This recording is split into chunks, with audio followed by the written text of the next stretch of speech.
Good morning, students. Welcome back to SST class of 7th. In our previous video, we were studying about the major landforms. The major landforms are the physical features that are present on the Earth's surface like rivers, plains, plateaus, hills, and mountains. And now these landforms are being eroded by several agents. तो उन agents में सबसे पहला था work of a river, उसमें हमने पढ़ा था आई शेप्ड वैली.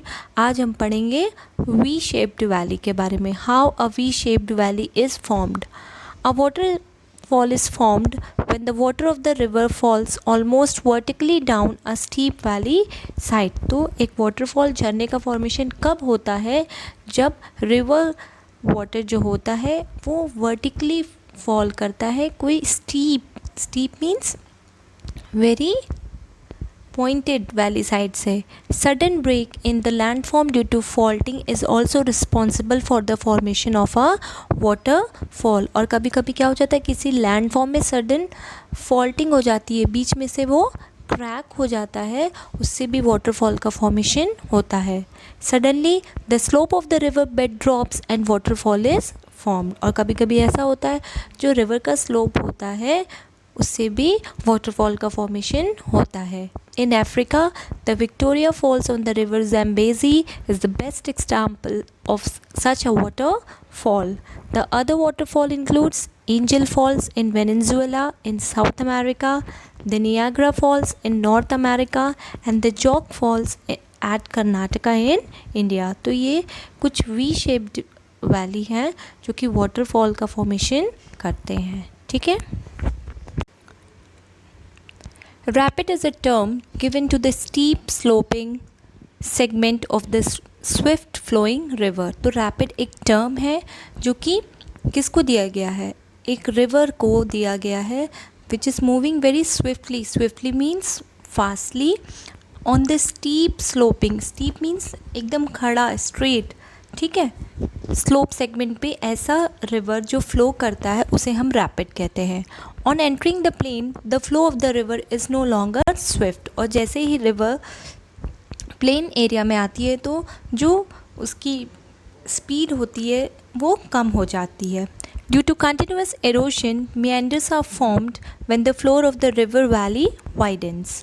और जैसे जैसे एरोशन होता जाता है meanders मीन्स आप कह सकते हो घुमाव. ठीक है.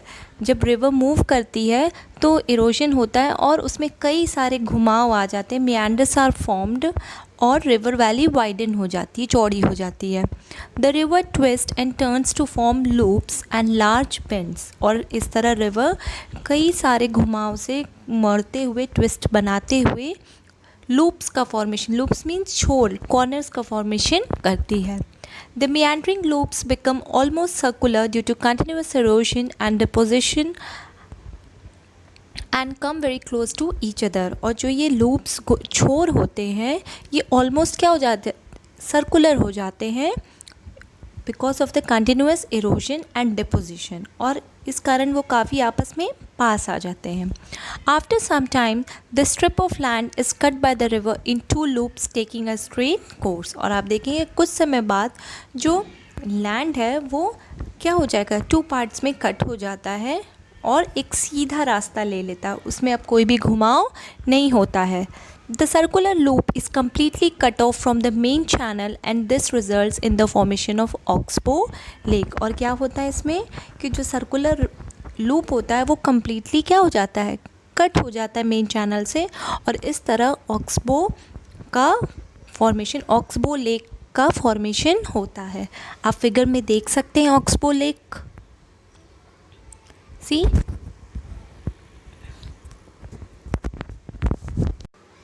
here in figure you can see an oxbow lake. ठीक है.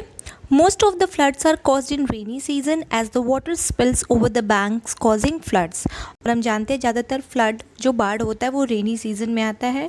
ठीक है. And now also we are studying in newspaper, reading in newspaper और न्यूज़ में देख रहे हैं कि असम में बाढ़ आ गई है ना. So why this happens, because the water spill over the banks. जो रिवर्स में होता है वाटर स्पिल हो जाता है मतलब बढ़ जाता है और फिर वो फैलने लगता है नियर द बैंक्स, जो किनारे होते हैं वहाँ पे फैलने लगता है, जिससे कि बाढ़ आ जाती है।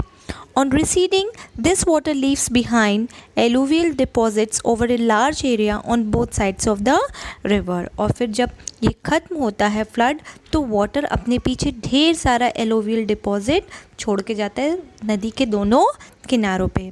This deposited alluvium forms a relatively flat region known as flood plain. और जो ये रीजन होता है जो कि एलुवियम का डिपॉजिट होता है, उसी को हम क्या कहते हैं, फ्लड प्लेन, क्योंकि ये फ्लड द्वारा बनाया जाता है और ये प्लेन होता है। ठीक, deposition is abandoned quantity near the river channels. और जो ये डिपोजिशन होता है वो रिवर चैनल्स के पास बहुत ज़्यादा एबेंडेंट में होता है। So after many floods these deposits pile up.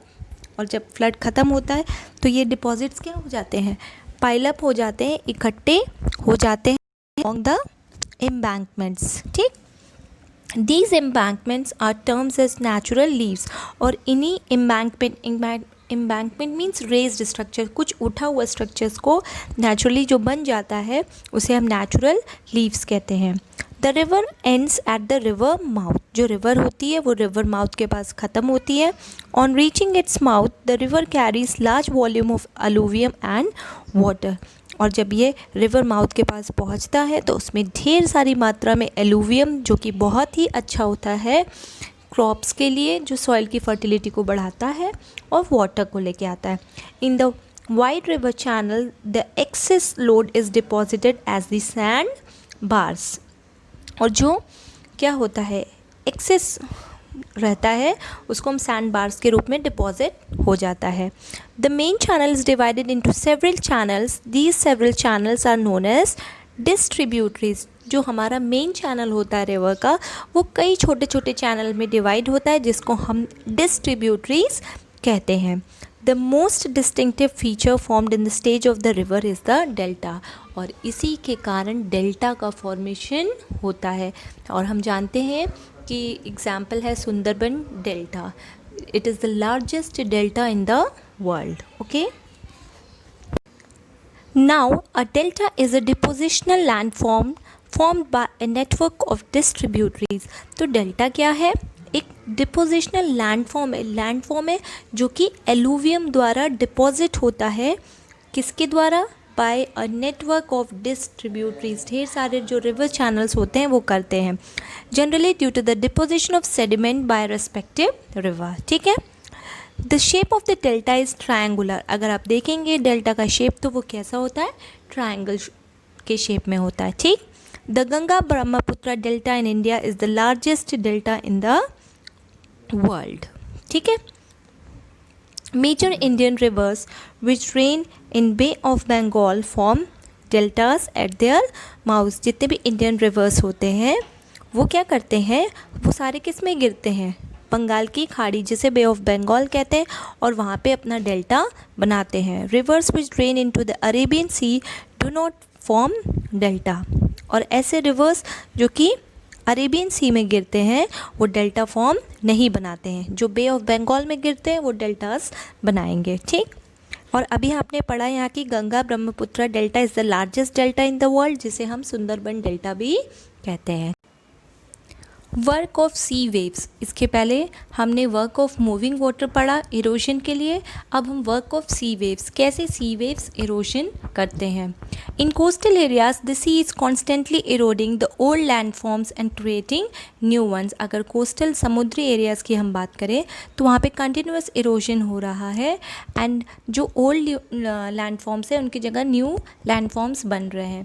इरोशनल and depositional work is performed by sea water with the help of sea waves. ठीक है, इरोजन का काम भी हो रहा है, साथ ही साथ डिपोजिशन का भी काम हो रहा है with the help of sea waves.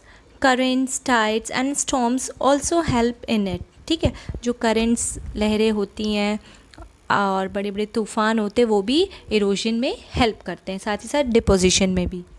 Even hard rocks are broken down by the sea wave colliding into the coast. और जो बड़े बड़ी चट्टानें होती हैं even they are also broken down by the sea wave. तो जब लहरें उठती हैं तो जो हार्ड रॉक्स होते हैं वो कोलाइड करते हैं, कोस्ट से टकराते हैं और उस तरह वो टूट जाते हैं। Rock material is carried away by receding waves, और फिर यही रॉक मटेरियल वेव्स अपने साथ कैरी करके ले आती है। This rock material present in sea water causes the erosion of the landform against which it crashes, और यही रॉक मटेरियल जो लैंडफॉर्म से जब टकराती है तो उसमें क्रैशेस आ जाते हैं, जिससे कि हम मेरीन डिपोजिशन या मेरीन इरोजन कहते हैं। ठीक है, जब ये इकट्ठा होता है तो मेरीन डिपोजिशन कहते हैं, और अगर वहाँ की लेयर उखड़ जाती है, रिमूव हो जाती है, तो हम उसे मेरीन इरोजन कहते हैं। Marine means related to sea. Okay, sea cliffs are formed when waves crash against a high rocky coast near the base। जो sea cliff मतलब rocks, stones कब form होती है? जब कोई hard rock coast से टकराता है। The rocks are eroded near the base, और जो rocks होते हैं वो नीचे से क्या हो जाते हैं? erode हो जाते हैं। With the passage of time the rocks above the hollowed out part collapse, फिर क्या करते हैं? वो हॉलो हो जाते हैं और कोलैप्स हो जाते हैं, ख़त्म हो जाते हैं। It leaves behind a steep wall of rock facing the sea, these are known as sea cliff, और फिर वही जो एरिया बचता है उसे हम सी क्लिफ कहते हैं। ठीक, sea waves create a through passage when a headland projecting into a sea is dashed. तो क्या होता है? सी क्या करता है? एक पैसेज मतलब रास्ता क्रिएट करता है जब सी में क्या होता है, तो इसी को हम क्या कहते हैं? सी क्लिफ्स कहते हैं। ठीक है, डैश्ड, डैश्ड मतलब होता है धराशायी हो जाना। This passage is called sea arch, और इसी रास्ते को हम सी आर्क कहते हैं। It leaves behind a pillar of rocks standing in the open water. तो ये क्या होता है? एक पिलर के रूप में वाटर में खड़ा होता है। Okay, When the roof of the sea arc is further eroded, it collapses। ठीक है, जो सी आर्क की रूफ होती है वो और ज़्यादा जाके आगे इरोड हो जाती है, तो फिर वो कोलैप्स हो जाती है, यानी कि धराशायी हो जाती है। These are termed as stacks, और इन्हीं को हम क्या कहते हैं? stacks। Sandbars are formed when the broken rock materials are deposited on the sea floor near the coast। और जो ये सैंड बार्स होते हैं इनका फॉर्मेशन कहाँ होता है? जबकि जो रॉक मटेरियल्स ब्रेक हो जाते हैं और डिपॉजिट होते हैं सी फ्लोर पे, कोस्ट के पास, नियर द सी कोस्ट। ठीक है, now we will study about work of a moving ice। Snowfields are formed by the snow which falls in the high latitudes and heights। हमने देखा है कि high Heights पे, altitudes पे snow का formation होता है। They lie above the snow line। A glacier is a river of snow and ice that moves out very slowly from the snow field। और जो ग्लेशियर होता है, what is glacier? Slow moving river of ice. ठीक है, ये snow का बना होता है एंड ये स्लोली क्या करता है? मूव करता है। तो मूविंग आइस भी क्या है? एक तरह से इरोजन का काम करता है। It is like an eroding agent. ठीक, now as you can see in the figure, sediments like pebbles and sands are deposited in the sea water along the coast। जो पेबल्स होती है, छोटी छोटी कंकड़ जिनके कहते हैं हम, और जो सैंड होते हैं वो कोस्ट, समुद्र के किनारे आके डिपॉजिट हो जाते हैं। They include material produced by marine erosion and brought by reverse. ठीक है, तो वो इरोजन के द्वारा लाए जाते हैं सी वेव्स के through. A beach is formed in course of time from all these deposit, और फिर इसी बीच क्या होता है? एक बीच का फॉर्मेशन होता है। बीच मतलब समुद्र का किनारा, जैसे मेरीन बीच है, जुहू बीच है। ठीक है, sometimes the sea water is trapped between the sand bars and the coast, और क्या होता है? कभी कभी जो सी वाटर होता है सैंड बार और कोस्ट के बीच में पाया जाता है। As a result a lagoon is formed which is partially enclosed lake, और इसी के कारण एक लेगून का फॉर्मेशन होता है जो कि हम पार्शली ऐसा कह सकते हैं कि वो एक लेक की तरह, लेक मतलब झील हो जाता है जो चारों तरफ से घिरा होता है। एग्जाम्पल है Chilika lake in Odisha is the largest lagoon in India. ठीक है, as you can see in the figure that it is a glacier. ठीक है, it may move at the rate of only a few meters a day. जो ये glacier होता है एक दिन में कुछ मीटर ही मूव करता है। The main work of A glacier is transportation, halogen and deposition. ठीक है, ग्लेशियर का 3 मेन फंक्शन है। पहला है ट्रांसपोर्टेशन, ये मटेरियल्स को ट्रांसपोर्ट करता है। सेकंड है इरोजन, इरोड करता है, और साथ ही साथ डिपॉजिट करता है, डिपोजिशन। ठीक। A glacier can alter as well as totally remove the existing landforms, creating completely new and different landforms। ठीक है, तो ग्लेशियर क्या कर सकता है, ऑल्टर कर सकता है। ऑल्टर मतलब चेंज कर सकता है, मॉडिफाई कर सकता है जो एग्जिस्टिंग लैंडफॉर्म्स है, तो उसमें चेंजेस ला सकता है, या तो कम्प्लीटली नया और डिफरेंट लैंडफॉर्म बना सकता है। ठीक। When a glacier passes through a valley, the floor and sides of the valley are eroded by the rock pieces present in the glacier। ठीक है, तो जब कोई ग्लेशियर वैली से पास होता है तो जो फ्लोर और साइड होती है वैली की वो क्या हो जाती हैं, इरोडेड हो जाती हैं, घिस जाती हैं, जो कि रॉक्स जो होते हैं साइड में वो ग्लेशियर से घिस जाते हैं। ठीक। Thus the floor becomes flat and sides become steep। तो जो फ्लोर होता है वो फ्लैट हो जाता है और जो साइड्स होती हैं वो स्टीप, पतली होकर नुकीली हो जाती हैं। This type of valley is called U shaped valley, और ऐसी वैली जो बनती है उसको हम यू शेप्ड वैली कहते हैं। ठीक है, तो ग्लेशियर से जो वैली बनती है वो यूजुअली यू शेप्ड होती है। Along the slope of a mountain, the glacier carves out deep hollows। ठीक है, तो जो माउंटेन के स्लोप होते हैं वो क्या करते हैं, ग्लेशियर को कार्व कर देते हैं। It develops an arm chair like depression which is known as cirque, और ये एक आर्म चेयर जैसे कि बैठने वाला चेयर होता है जिसपे हम अपने आर्म को रख सकते हैं। ठीक है, आराम से रिलैक्सिंग चेयर जो होता है उसके शेप में फॉर्म हो जाता है, उसे हम सर्क्यू कहते हैं। The depression is filled up with water and forms a lake when glacial ice melts, और जो ये खाली जगह होती है वो वाटर से फिल हो जाती है और लेक का फॉर्मेशन करती है जब ग्लेशियर का आइस मेल्ट होता है, और इसी को हम टार्न कहते हैं। ठीक। The capacity of glacier to carry load is reduced when it starts melting। तो जब ग्लेशियर मेल्ट होने लगता है तो ये लोड भी इसकी क्या हो जाती है, कम हो जाती है कि किसी चीज़ को ये ज़्यादा से ज़्यादा कैरी कर सके। Hence it deposit the rock material on the floor and side of the valley। तो फिर ये क्या करता है, जो भी अपने साथ मटेरियल से इरोड करके लाए, चाहे वो रॉक्स हो या सैंड हो, वो वैली के साइड में वो इकट्ठा कर देता है। And these deposits form glacial moraines, और इसी डिपॉजिट को जो इकट्ठा हो जाता है हम ग्लेशियल मोरेन्स कहते हैं। ठीक है, क्योंकि ग्लेशियर द्वारा होता है इसलिए glacial moraines. Now work of wind. Wind action is the most prominent in desserts. ठीक है, तो हमने डिज़र्ट में देखा होगा कि विंड बहुत ज़्यादा चलती है, वहाँ पे वो बहुत ज़्यादा प्रोमिनेंट रहता है। Wind also works like ice and water. तो विंड क्या है, आइस और वाटर की तरह एक्ट करता है like an eroding agent. It erodes, transports and deposits rock materials. तो ये भी क्या करता है, इरोड करता है मटेरियल को, फिर उसको ट्रांसपोर्ट करता है और फिर उसको दूर कहीं ले जाके डिपॉजिट करता है। It is the most effective agent of erosion in the desert where it blows freely because of the absence of vegetation। और हम जानते हैं डिज़र्ट में बहुत कम या ना के बराबर वेजिटेशन होता है, तो ये बहुत वहाँ पे इफ़ेक्टिव रहता है क्योंकि उसको कोई भी बीच में ऑब्स्टेकल नहीं आता है। A large amount of sand, dust particles and gravel are carried with strong winds which erode the rocks. तो जो ये एरोड करता है उसमें क्या क्या मटेरियल्स होते हैं, सैंड होते हैं, डस्ट पार्टिकल्स होते हैं, ग्रेवल छोटी छोटी गिट्टियाँ होती हैं।